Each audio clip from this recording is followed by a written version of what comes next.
Hello friends, welcome to S Y Academy. आज इस video में हम एनालिसिस करेंगे एक्सिस बैंक के माई जोन क्रेडिट कार्ड की।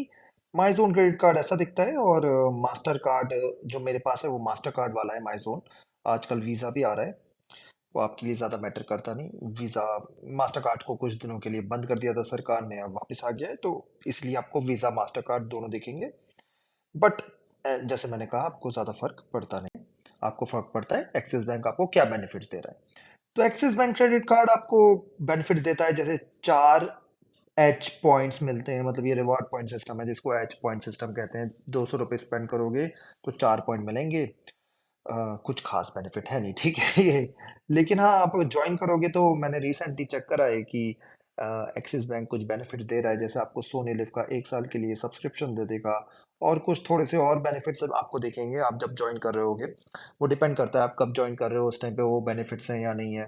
मे बी वो बेनिफिट्स बंद कर दिए जाए तो आपको कुछ ना मिले। Other than that, credit card axis bank की तरफ से जो ऑफर्स आते रहते हैं, जैसे मैंने नोट करे हैं कि जोमेटो में आते रहते हैं। अभी भी चल रहा था कुछ दिनों पहले। और बुक बुक माई शो में, ये दोस्तों, ये वाला कार्ड जो है ये यूजफुल नहीं है। बुक माई शो में एक्सिस बैंक के काफी ऑफर्स होते हैं, लेकिन माई जोन क्रेडिट कार्ड का नहीं होता ऑफर।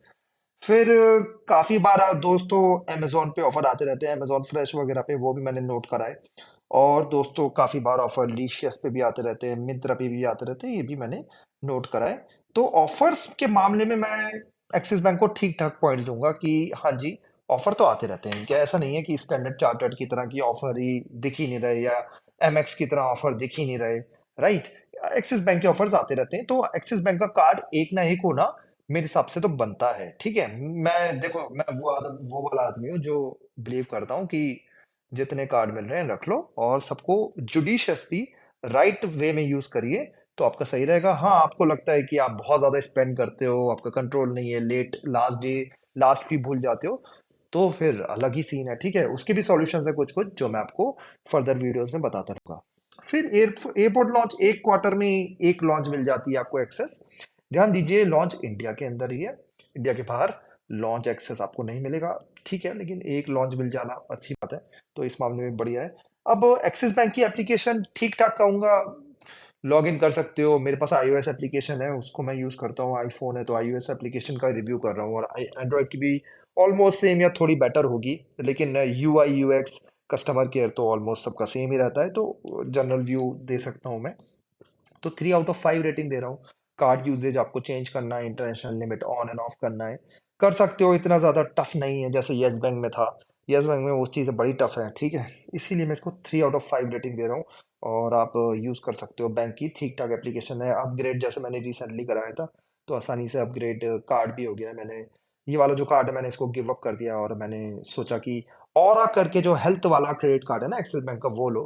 तो उसका भी रिव्यू कुछ दिन आपके लिए डालूंगा। कस्टमर केयर कॉल और ईमेल दोनों पे अवेलेबल है। मोस्टली कॉल ही करिए, ईमेल पे कुछ खास आपको रिस्पॉन्स आएगा नहीं, और काफी बार नहीं भी आएगा, ठीक है। तो ईमेल तो भूल ही जाइए। मैं कॉल की बात करूंगा, कॉल में थोड़ा आपको टाइम लगेगा। तो चीजों को देख के आजकल जो दुनिया चल रही है, मैं इसको 2 आउट ऑफ 5 रेटिंग दे रहा हूँ। ये शायद थोड़े पीछे हैं, व्हाट्सएप वगैरह पे कुछ लॉन्च करना चाहिए इन्हें, अपनी कस्टमर केयर सर्विस सुधारनी चाहिए। तो 2 आउट ऑफ 5 रेटिंग डिजर्व करता है इसका कस्टमर केयर, उससे ज्यादा डिजर्व नहीं करता। फिर नो कॉस्ट ईएमआई जैसे HDFC और ICICI में आती रहती है ना, यहाँ मुझे तो दिखती नहीं नो कॉस्ट ईएमआई।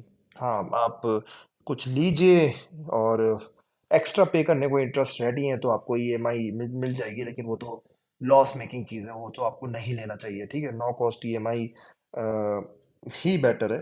अगर आपको नो कॉस्ट ईएमआई या जनरल ईएमआई में फ़र्क नहीं पता, तो आप कमेंट सेक्शन में लिखिए, मैं आपको सून वीडियो बना दूंगा।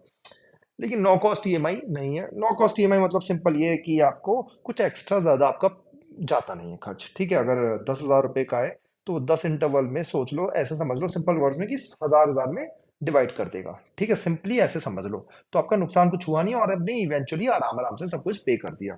तो नो कॉस्ट ईएमआई कुछ ऐसा होता है, ठीक है। एग्जैक्टली exactly नहीं होता, लेकिन समझाने पॉइंट ऑफ व्यू से आप समझ सकते हो कि आपका लॉस नहीं हो रहा कुछ खास, ठीक है।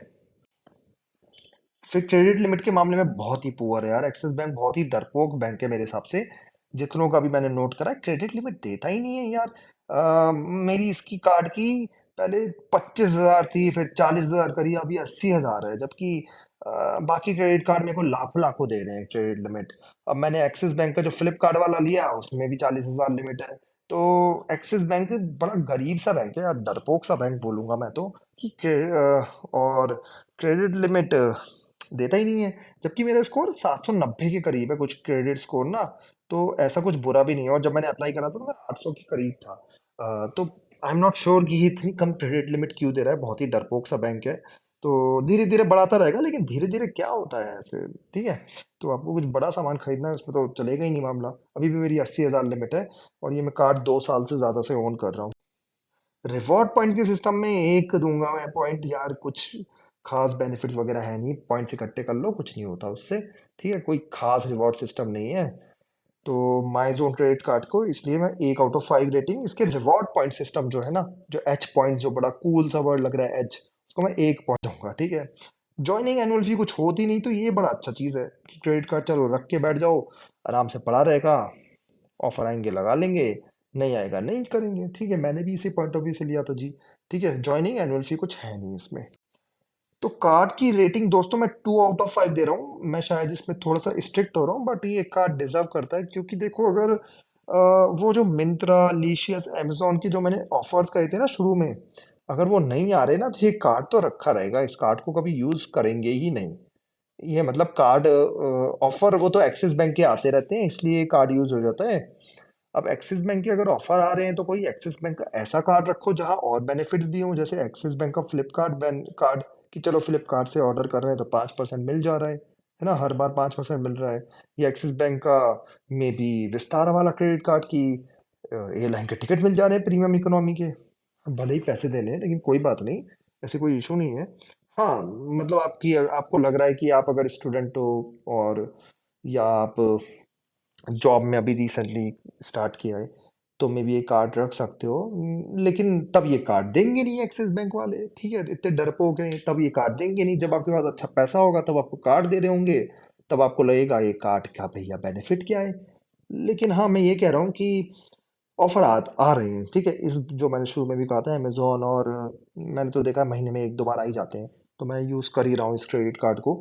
और ये भी बात है, अगर फिर से वही बात, अगर ऑफर नहीं आएंगे तो मैं इस क्रेडिट कार्ड को कभी यूज़ नहीं करूंगा। इसलिए मैंने इसको 2 रेटिंग दी है। तो दैट्स ऑल। आई होप आपको एनालिसिस एनालिसिस अच्छी लगी। आप कमेंट सेक्शन में लिखिए आप किस फाइनेंशियल प्रोडक्ट की फ्यूचर में मेरे से एनालिसिस कराना चाहते हैं। मैं आपको अपना पर्सनल एक्सपीरियंस बताऊंगा, थ्योरेटिकल एक्सपीरियंस नहीं, प्रैक्टिकल एक्सपीरियंस।